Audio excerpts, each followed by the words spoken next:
तो आज हम लोग डिकम्पोजिशन रिएक्शंस की आखिरी क्लास करेंगे। ठीक है, इससे पहले हम लोगों ने थर्मल डिकम्पोजिशन क्या होता है इसको पढ़ लिया। साथ ही साथ में तुम लोगों ने फोटोलिटिक डिकम्पोजिशन क्या होता है इसके बारे में भी जानकारी ले ली। आज हम लोगों का आखिरी डिकम्पोजिशन है दैट इज़ इलेक्ट्रोलाइटिक डिकम्पोजिशन। अब हमको देखना है, समझना है और सीखना है कि आखिर इलेक्ट्रोलाइटिक डिकम्पोजिशन आखिर होता क्या है।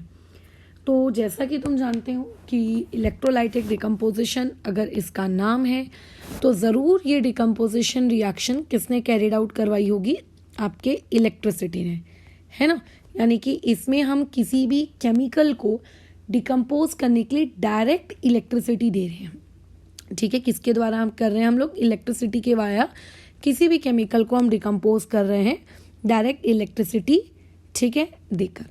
तो जैसा कि इंट्रोडक्शन से तुम लोग जानते आ रहे हो कि आप किस सोर्स में आप किस तरीके से इलेक्ट्रिसिटी देते हो, इसके हिसाब से क्या हो जाता है, आपकी डिकम्पोजिशन रिएक्शन को क्लासिफाई किया जाता है, बराबर।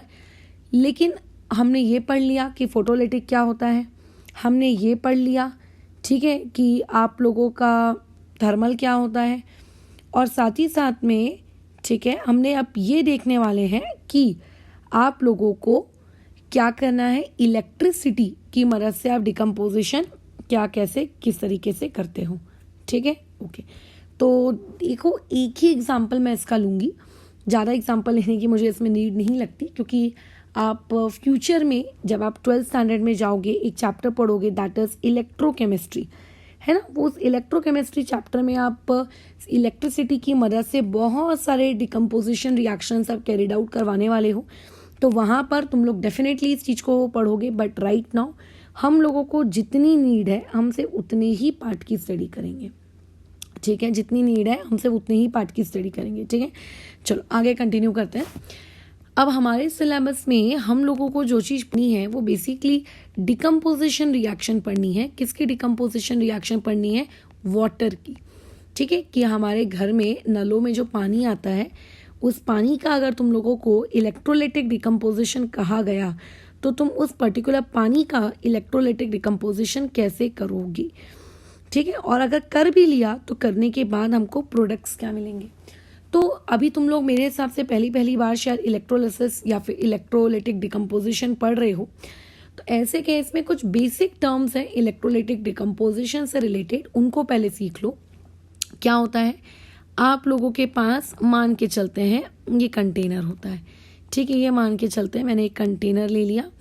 ठीक है, अच्छा, अब इस कंटेनर के अंदर हम उस केमिकल को भरते हैं जिसका तुम इलेक्ट्रोलाइटिक डिकम्पोजिशन करवाना चाहते हो। ठीक है, इस कंटेनर के अंदर आप उस पर्टिकुलर केमिकल को भरते हो जिसका आप इलेक्ट्रोलाइटिक डिकम्पोजिशन कराना चाहते हो। तो फिलहाल अभी हम लोगों की केस स्टडी बताओ क्या है। हमारी केस स्टडी ये है कि अगर मेरे पास पानी है तो मैं बेसिकली उस पानी का इलेक्ट्रोलाइटिक डिकम्पोजिशन करवाना चाहती हूँ कि अगर मैं पानी को यूज़ करती हूँ अपने कंटेनर के अंदर, तो अगर उसके अंदर से इलेक्ट्रिसिटी हम लोग पास करवाते हैं तो क्या प्रोडक्ट बनेगा। तो आप आगे जाकर ऐसे बहुत सारे डिकम्पोजिशन पढ़ोगे, तब की तब देखेंगे। बट राइट नाउ जिस भी केमिकल को हम यूज़ करते हैं क्या करवाने के लिए, डिकम्पोजिशन करवाने के लिए, उस पर्टिकुलर केमिकल को कहा जाता है, बताओ क्या, इलेक्ट्रोलाइट। ठीक है, तो ये क्या है हम लोगों का इलेक्ट्रोलाइट। आई होप सो कि ये बात समझ में आई हो कि इलेक्ट्रोलाइट क्या होता है। अब ऐसा नहीं करते कि हमने दो तारे पकड़ी, जैसे कई बार तुमने मूवीज़ में देखा होगा, स्पेशली वो जो मूवी थी क्या नाम थी, आई थिंक गोलमाल थी, गोलमाल रिटर्न्स, है ना, सेकंड पार्ट गोलमाल का। उसमें वो एक घर में जो नकली स्विमिंग पूल होता है उसमें एक पर्टिकुलर एक्टर को वो पानी के अंदर क्या करते हैं, डायरेक्ट दोनों तार पकड़ के उसके डाल देते हैं इलेक्ट्रिसिटी सप्लाई की, और वो उछलने लगता ऊपर ऊपर तक। तो वैसा हम कुछ नहीं करने वाले कि डायरेक्ट दो तारों को पकड़ा और उठा के पानी के अंदर डाल दिया, इस तरीके की हरकत हम नहीं करते हैं। ठीक है, हम लोग क्या करते हैं, क्या कहते हैं आपके कंडक्टर्स यूज़ करते हैं। क्या यूज़ करते हैं हम लोग, कंडक्टर्स। अब देखो, कंडक्टर्स आप बहुत सारे यूज़ कर सकते हो। आप प्लैटिनम का यूज़ कर सकते हो, आप कार्बन के यूज़ कर सकते हो। कार्बन में भी स्पेसिफिकली कौन सा वाला, ग्रेफाइट वाला। है ना, क्योंकि कार्बन का जो एक सेकेंड फॉर्म होता है डायमंड, जो आप आगे की क्लासेस में पढ़ोगे या फिर लेट से आपको थोड़ा बहुत जीके फैक्ट अगर पता भी है, तो डायमंड इलेक्ट्रिसिटी कंडक्ट नहीं करता, बट कार्बन का ही दूसरा फॉर्म यानी कि ग्रेफाइट वो इलेक्ट्रिसिटी कंडक्ट करता है। तो खैर मान के चलते हैं, यहाँ पर मैंने क्या किया, आप लोगों के दो ऐसे लंबे लंबे कंडक्टर्स ले लिए, ठीक है, डिप कर दिया मैंने इनको, क्या कर दिया आपके सोल्यूशन के अंदर, आधे सोल्यूशन के बाहर है और ये आधे आप लोगों के सोल्यूशन के अंदर है। इस तरीके से दो हमने कंडक्टर्स ले लिए रॉड शेप के। अब जो आप ये रॉड शेप के कंडक्टर्स लेते हो, ये अलग अलग मटेरियल के बनने हो सकते हैं, जो अलग अलग रिएक्शन में वेरी कर सकते हैं। आप इसके बारे में डिटेल पढ़ाई करते हो 12th स्टैंडर्ड में, ठीक है। बट अभी कैसा है, हम लोग 10th में हैं, तो यूजुअली हम लोग जब भी बातचीत करेंगे तो ये जो दोनों के दोनों डंडों की मैं बात कर रही हूँ, जो कि बेसिकली आपके क्या कहलाने वाले हैं, कंडक्टर्स कहलाने वाले हैं, ये बेसिकली आपके क्या कहलाते हैं, these are known as electrodes. ये क्या कहलाते हैं, इलेक्ट्रोड्स। और ये इलेक्ट्रोड्स हम जो लेंगे हमारे सिलेबस में, वो किसके बने हुए होंगे, कार्बन के इलेक्ट्रोड्स बने हुए होंगे, ठीक है। किसके इलेक्ट्रोड्स बने होंगे, कार्बन के। कार्बन के 3 फॉर्म्स होते हैं, सुन लीजिए, आगे काम आएगा, डायमंड, ग्रेफाइट, बकमिंस्टर, फ्लोरीन, है ना। तो यहाँ पे हम कार्बन का कौन सा वाला फॉर्म यूज कर रहे हैं, यहाँ पे हम कार्बन का कौन सा वाला फॉर्म यूज कर रहे हैं, ग्रेफाइट की रॉड्स। तो बेसिकली मैंने ग्रेफाइट की रॉड्स डाल दी, और इन ग्रेफाइट की रॉड्स को हम लोग क्या कहते हैं, आप लोगों का इलेक्ट्रोड्स कहते हैं। इज इट क्लियर, ठीक है। अब होता क्या है कि इन इलेक्ट्रोड्स के बाहर हम लोग एक पावर सप्लाई इसको देते हैं। मैंने क्या किया, इसको इलेक्ट्रोड्स को वायर से कनेक्ट कर दिया। क्या कहा था मैंने कि गोलमाल रिटर्न्स वाली मूवी के जैसे हम ये हरकत नहीं करेंगे कि डायरेक्ट तारों को ले रहे हैं और उठाकर आप लोगों के पर्टिकुलर लिक्विड के अंदर या इलेक्ट्रोलाइट के अंदर डाल दे रहे हैं। हम बाहर क्या कर रहे हैं, एक पावर सप्लाई यूज कर रहे हैं। इन पावर सप्लाई से जो भी करंट वगैरह निकलेगा, जो भी फिजिक्स की चीजें होंगी, वो पहले किस में जाएंगी, आपके इलेक्ट्रोड्स में जाएंगी।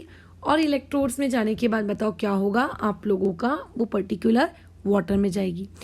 अब जैसा कि तुम लोगों ने फिजिक्स पढ़ाया होगा, तो इतना तो जानते ही हो कि पावर सप्लाई जब भी आप यूज करते हो, 2 टर्मिनल्स होते हैं, एक पॉजिटिव और एक नेगेटिव। तो जो इलेक्ट्रोड का पॉजिटिव पार्ट जिस पर्टिकुलर टर्मिनल से कनेक्टेड है, फिलहाल 10th क्लास तक आप उस पर्टिकुलर इलेक्ट्रोड को कहोगे, बोलो क्या, एनोड, ठीक है। उस पर्टिकुलर इलेक्ट्रोड को आप 10th क्लास तक क्या कहोगे, एनोड। मैं कभी भी किसी स्टूडेंट को ऐसा नहीं रटवाती हूँ कि प्लस का मतलब एनोड, माइनस का मतलब कैथोड, क्योंकि होता क्या है, यूजुअली ऐसे ही पढ़ाया जाता है कि जो पॉजिटिव टर्मिनल होता है इलेक्ट्रोड का, उसको आप एनोड कहिए, और जो नेगेटिव टर्मिनल होता है उसको कैथोड कहिए। बट ये गलत है। ये चीज़ तभी सही है जब आप क्या कर रहे हो, इलेक्ट्रोलिसिस कर रहे हो, मतलब इलेक्ट्रिकल एनर्जी की मदद से केमिकल डिकम्पोजिशन कर रहे हो। अगर आप इसका रिवर्स करने लगे ना, तो इसका ये मतलब नहीं होता है कि उस रिवर्स साइकिल में भी आपका कार्बन का इलेक्ट्रोड पॉजिटिव वाला एनोड कहलाएगा, नेगेटिव वाला कैथोड कहलाएगा, ठीक है।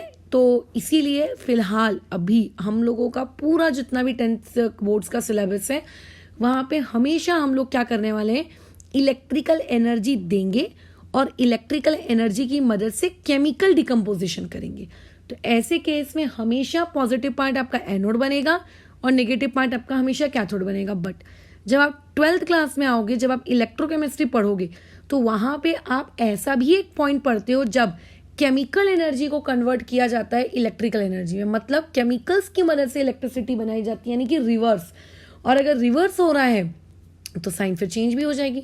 इसीलिए रट्टा नहीं मारना, लॉजिकली देखना ध्यान से, तो आगे धीरे धीरे धीरे करते करते चीज़ें सीख जाओगे। बट फिलहाल क्योंकि हम लोगों के 10th क्लास में जितनी भी रिएक्शंस हैं इस पर्टिकुलर इलेक्ट्रिसिटी से रिलेटेड, हमेशा यहाँ पे क्या होता है, आप लोगों का जो पर्टिकुलर कंटेनर होता है, उस कंटेनर के अंदर जो रॉड्स लगी हुई होती हैं, उनमें हमेशा हम इलेक्ट्रिकल एनर्जी देते हैं, और वो इलेक्ट्रिकल एनर्जी बदले में हम लोगों को क्या देती है, आप लोगों की केमिकल एनर्जी देती है ना। केमिकल एनर्जी मतलब नए केमिकल्स प्रोड्यूस करके देती है।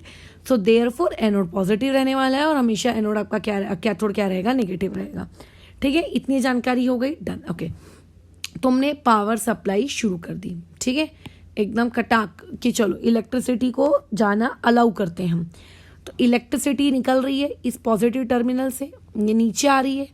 अब जैसे कि मैंने बताया वैसे कार्बन एक क्या होता है, नॉन कंडक्टर होता है, लेकिन कार्बन का एक फॉर्म यानी कि ग्रेफाइट वो कंडक्टर होता है।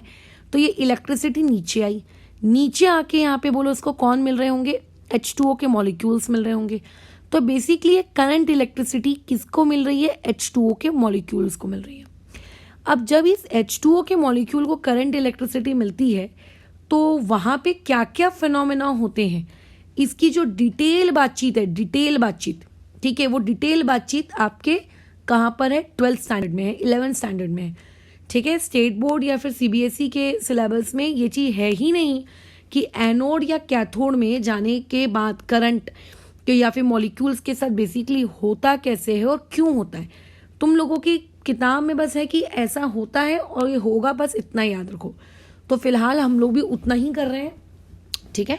तो जैसे ही तुम वो करंट इलेक्ट्रिसिटी इमेजिन करो H2O को मिलती है, तो याद करने के पर्पस के हिसाब से मैं बता रही हूँ तुम्हें, ठीक है। केमिस्ट्री के हिसाब से नहीं बता रही हूँ, याद करने के पर्पस से बता रही हूँ। केमिस्ट्री के अकॉर्डिंग जो सीखना है तो 11th में रेडॉक्स और 12th में इलेक्ट्रोकेमिस्ट्री, वहाँ पे सीखना।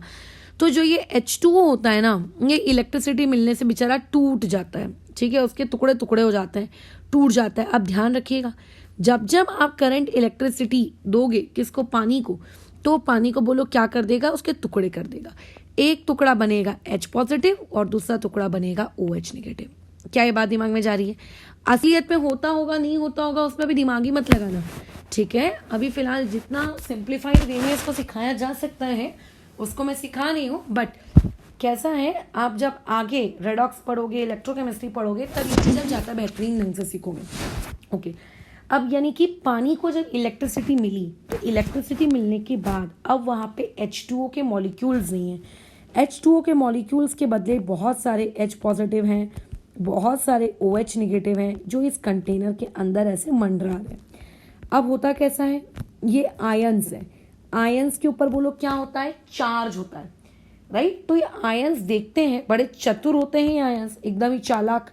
वो देखते हैं, OH नेगेटिव देखता है कि अरे मेरे ऊपर तो नेगेटिव चार्ज है, और जैसा कि तुम जानते हो अगर किसी भी स्पीशीज के ऊपर नेगेटिव चार्ज है तो वो कहाँ पे अपना, वो किसके तरफ अट्रैक्ट होगी, वो अट्रैक्ट होगी पॉजिटिव वाले की तरफ। अगर किसी चीज़ के ऊपर पॉजिटिव चार्ज है तो अट्रैक्ट होगी किसके तरफ, आप लोगों के नेगेटिव वाले के तरफ अट्रैक्ट होगी। In the sense opposite attract each other.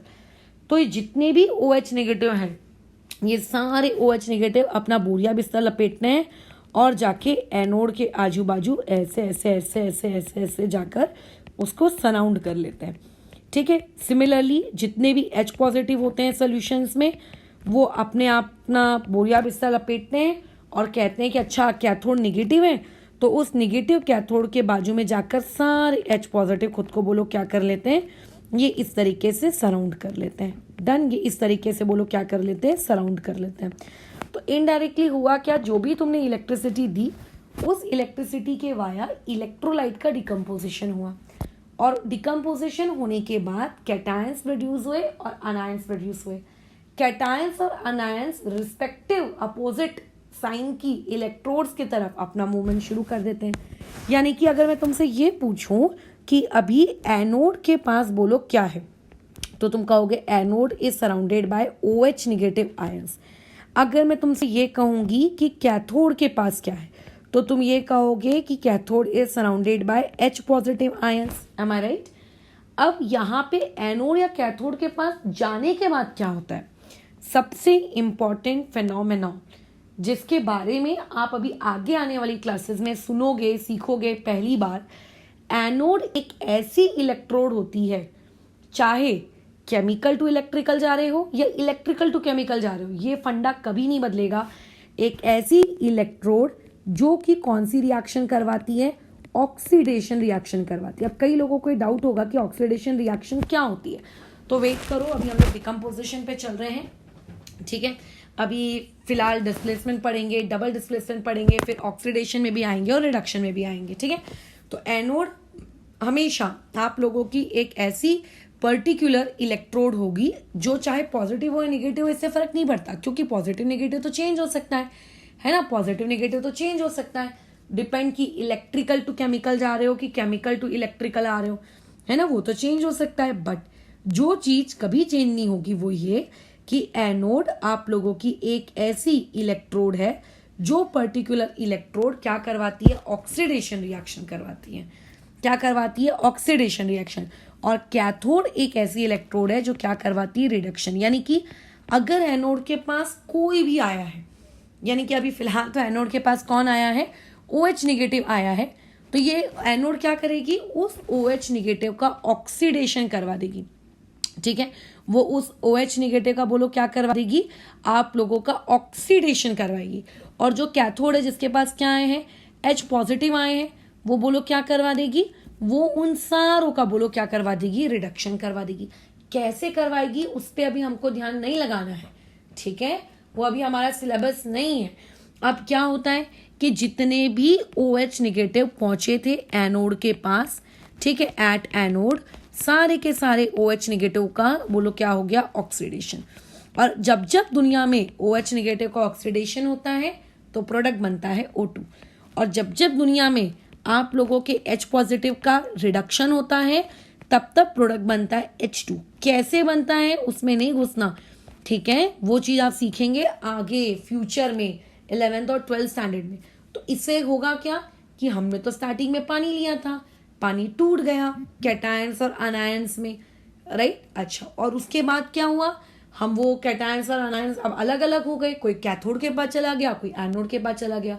और फिर वहां जाने के बाद चलो कैटायन और एनायन को खुशी खुशी रहना चाहिए था ना, खुशी खुशी नहीं रहते, वहां जाके भी अपना ऑक्सीडेशन करा लेते हैं या फिर खुद का रिडक्शन करा लेते हैं। यानी कि रिएक्शन कंप्लीट होने के बाद आप लोग ये देखते हो कि जिस पर्टिकुलर, ठीक है, इलेक्ट्रोड को आप एनोड कह रहे थे, उस पर्टिकुलर इलेक्ट्रोड के पास कौन सी गैस फॉर्म हो चुकी है, वहां पे O2 गैस फॉर्म हो चुकी है।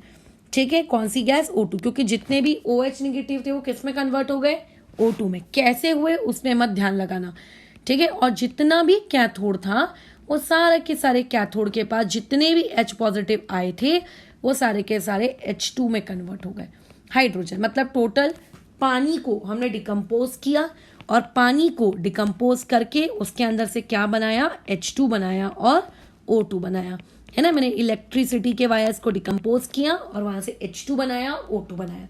ऐसे आप और भी बहुत सारे केमिकल्स ले सकते हो जिनके आप डिकम्पोजिशन करवा सकते हो, जरूरी नहीं है कि सिर्फ पानी।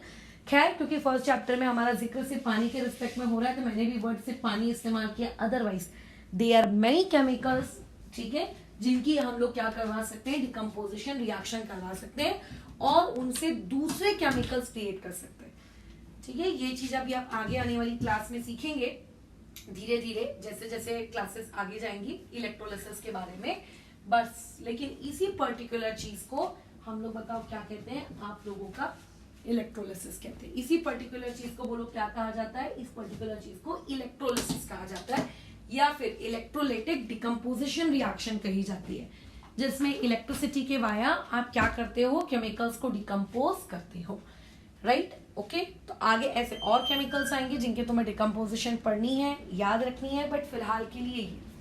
अब जो तुम्हारी पहला चैप्टर है एनसीईआरटी में, केमिकल रिएक्शंस एंड इक्वेशंस, उस पर्टिकुलर चैप्टर के बारे में अगर मैं बातचीत करूं तो उसमें जब तुम इस पर्टिकुलर टॉपिक को ढूंढते हो तो ये टॉपिक आपको डायरेक्टली नहीं दिया है, एक एक्टिविटी के फॉर्म में दिया है। अब ये एक्टिविटी क्या है इसको देख लेते हैं। जैसा कि इसने बताया है, मैंने भी तुम्हें बताया था कि ये एनोड है, एक आपके पास कैथोड रहेगी। बाद में थोड़ा बहुत तो देखो डायग्राम अलग होगा ही होगा, एंड डेफिनेटली मैंने कहा था देखो ग्रेफाइट की रॉड्स हम लगाएंगे इस डायग्राम में और मेरे डायग्राम में सिर्फ इतना अंतर है कि ग्रेफाइट की रॉड के आजू बाजू उसने क्या किया है, टेस्ट ट्यूब उल्टा करके रख दिए, या फिर इसको बेटर वर्ड में कहा जाएगा ग्लास का एक जैकेट बना दिया उसने आजू बाजू।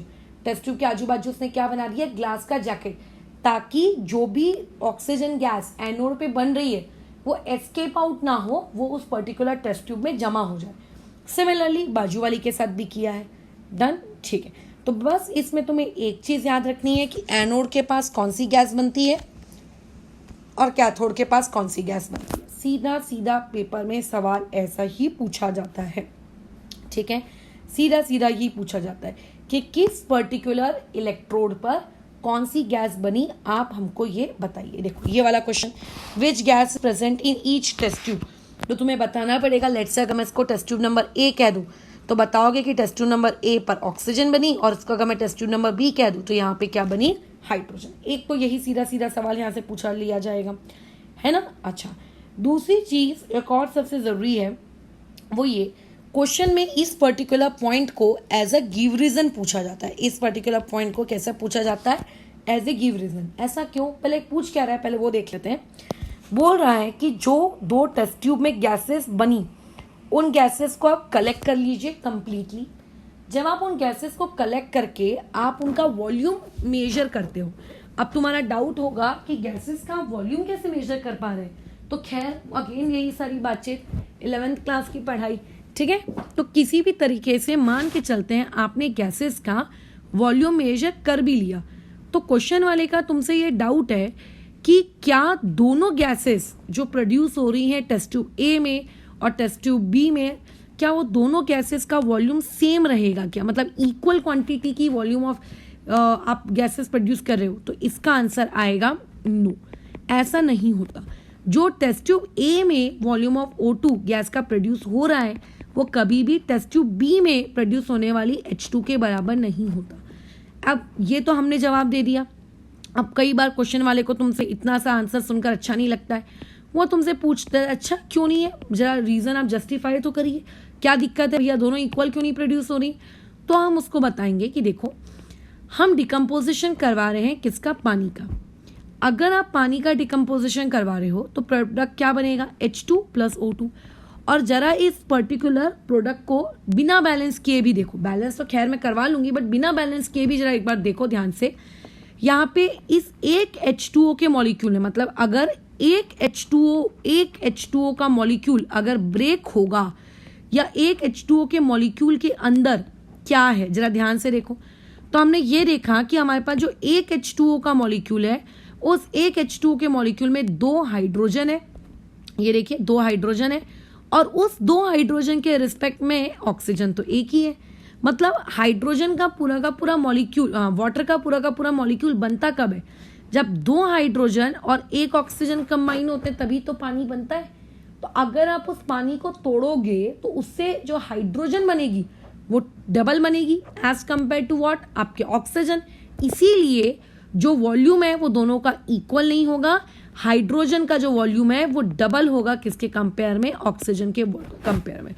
तो पहले तो ये क्वेश्चन पूछ लेगा क्या दोनों का वॉल्यूम सेम है नहीं है, यस और नो में आंसर करो। और उसके बाद अगर वो तुमसे ये पूछ लेगा कि अगर सेम नहीं है तो फिर क्या है, तो हाइड्रोजन एक्चुअली बेसिकली उसका वॉल्यूम डबल होता है किसके, O2 के डबल होता है। और फिर वो एक बार ये पूछ लेगा कि ऐसा क्यों हुआ, तो हमें उसको जस्टिफाई करना होगा। In 1 H2O molecule there are 2 hydrogen atoms and 1 oxygen atom, so therefore उनके जो वॉल्यूम का रेशियो है वो भी बोलो कितना है, 2:1 का रेशियो है। जहाँ पे 2 मतलब बोलो कौन, वॉल्यूम ऑफ हाइड्रोजन, और 1 मतलब बोलो कौन, वॉल्यूम ऑफ ऑक्सीजन। ये एक पर्टिकुलर क्वेश्चन पूछा जा सकता है। नेक्स्ट क्वेश्चन जो तुमसे पूछा जाएगा तो यहाँ पे देखो ये है, एक मिनट रुको,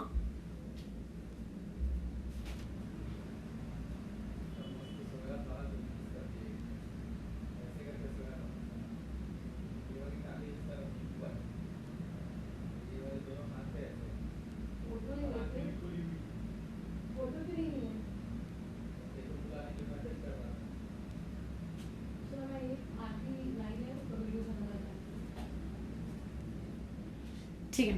तो बस उसके बाद और कुछ नहीं, यही था तुम्हारा इलेक्ट्रोलाइटिक डिकम्पोजिशन, है ना। अच्छा, अब देखो इसमें एक क्वेश्चन और पूछा जाता है, कभी भी अगर आप प्योर वाटर का इलेक्ट्रोलिसिस करवाने की सोचते हो तो एक्चुअली प्योर वाटर का ना इलेक्ट्रोलिसिस होता नहीं है, या फिर मैं ये कह सकूँ कि काफ़ी डिफ़िकल्ट होता है। तो हम लोग क्या करते हैं, इस इलेक्ट्रोलिसिस को आसान बनाने के लिए उसके अंदर कुछ फ्यू ड्रॉप्स ऐड कर देते हैं, किस चीज़ की, डाइल्यूट सल्फ्यूरिक एसिड की। ठीक है, हम लोग क्या कर देते हैं, उसके अंदर फ्यू ड्रॉप्स ऐड कर देते हैं, किस चीज़ की, डाइल्यूट सल्फ्यूरिक एसिड की। तो यहाँ पे सीधा सीधा क्वेश्चन पूछ लिया जाता है पेपर में कि जब इलेक्ट्रोलिसिस करवा रहे थे, है ना, तो उस इलेक्ट्रोलिसिस के दौरान आपने डाइल्यूट सल्फ्यूरिक एसिड को क्यों इस्तेमाल किया पानी के अंदर, क्या ज़रूरत थी डाइल्यूट सल्फ्यूरिक एसिड को पानी के अंदर आपको इस्तेमाल करने की। तो अब यहाँ पे हम लोग क्या करें, ठीक है, तो ऐसे में अगर ये क्वेश्चन तुम लोगों को पूछ लिया जाए तो वैसे तो ये एक अच्छा सवाल है, जब आप हायर क्लासेस में आओगे तब आप लोगों को इस चीज़ का ज़्यादा बेहतरीन तरीके से आंसर मिलेगा। लेकिन स्टिल मान के चलते अभी हम लोग 10th लेवल पर हैं, अब 10th लेवल पर मुझको इस चीज़ का आंसर करना है, तो मैं किस तरीके से आंसर करूँगी? तो मैं ये बस 2 वर्ड्स में इस चीज़ का आंसर करूँगी कि H2SO4 के डालने के बाद जो प्योर वाटर की कंडक्टिविटी होती, ठीक है, मतलब जो आयंस को कैरी करवाने की या फिर जो आयंस प्रोड्यूस करवाने की जो उसकी एबिलिटी होती, वो बेसिकली बढ़ जाती है H2SO4 के डालने के बाद एंड अल्टीमेटली कंडक्टिविटी भी।